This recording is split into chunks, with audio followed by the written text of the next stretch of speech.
আসসালামু আলাইকুম। আজকে আপনাদের সাথে একটা কথা শেয়ার করার জন্য চলে আসলাম। গতকালকে আমি আমার ছুটি ছিল, তো গতকালকে খাবারের জন্য বুকিত বিনতাং রেস্টুরেন্টে গেছিলাম। আমাদের বাংলাদেশি রেস্টুরেন্ট বুকিত বিনতাংয়ে আমাদের বাংলাদেশি ভাইয়েরা অনেকেই খাবারের জন্য ওইখানে যান। মাঝে মাঝে ছুটি পাইলে আপনারা ঘুরতে আসেন কেল, বা অনেকে কেল থাকেন, তো মাঝে মধ্যে খাবারের জন্য ওইখানে যান। ওইখানে আমাদের বাংলাদেশি অনেক রেস্টুরেন্ট আছে, বাংলাদেশি খাবার পাওয়া যায়। তো আমরাও মাঝে মধ্যে ওইখানে ছুটি পাইলে খাবারের জন্য ওইখানে যাই।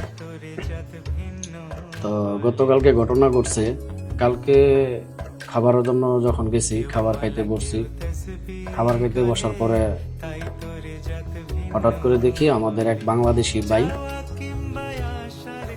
মানে দেখতে পুরাই ভালো একজন মানুষ, ভদ্র মানুষ, ফজরের মতন, সুন্দর দাড়ি, চাপ দাড়ি আছে, দাড়ি পাইকা গেছে, সাদা পাঞ্জাবি, টুপি মাথায়। তো দেখতে পুরাই ফজরের মতন লাগতেছে। আমি প্রথমে ভাবছি হয়তো কোনো বাংলাদেশে অনেক সুরাও আছে মালয়েশিয়াতে, যে অনেক ইমাম সাহেব থাকে, তারা নামাজ পড়া। তা আমি এরকমটাই ভাবছি। তারপর কিছুক্ষণ পরে আসার পরে আমার বলতেছে কিছু হেল্প করার জন্য। হেল্প বলতে গেলে মানে তারা ভিক্ষা করে আর কি, মানুষের হাতে ভিক্ষা করে। সুন্দর মানুষ, সুস্থ মানুষ, শারীরিকভাবে কোনো সমস্যা নাই, একদম মানে দেখলে মনে হয় যেমন কোনো দিক দিয়ে তার কোনো সমস্যা নাই। মাশাল্লাহ, তার হাত পা সবকিছু ঠিক আছে, আলহামদুলিল্লাহ সবকিছু ঠিক আছে। তো সেই লোকটা আমরা খাইতে বলছি, ওই টাইমটা দেখে ওনায় হাত পাততেছে, মানে ওনারা টাকা দিতাম। তো দেখেন, আমাদের বাংলাদেশিদের মানে বদনাম হবে না কেন? আমরা যারা বিদেশ থাকি আমাদের বদনাম হবে না কেন?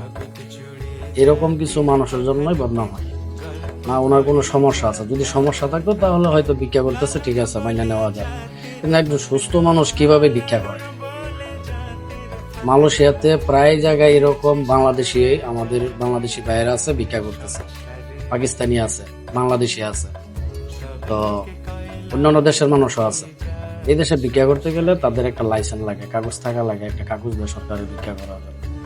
তো উনাই এই দেশে আসছে কাজ করে খাওয়ার জন্য, কাজ করার জন্য। উনাই কাজ করবে, কাজ করে টাকা ইনকাম করবে, কিন্তু এমন লেবার সে ভিক্ষা করতেছে।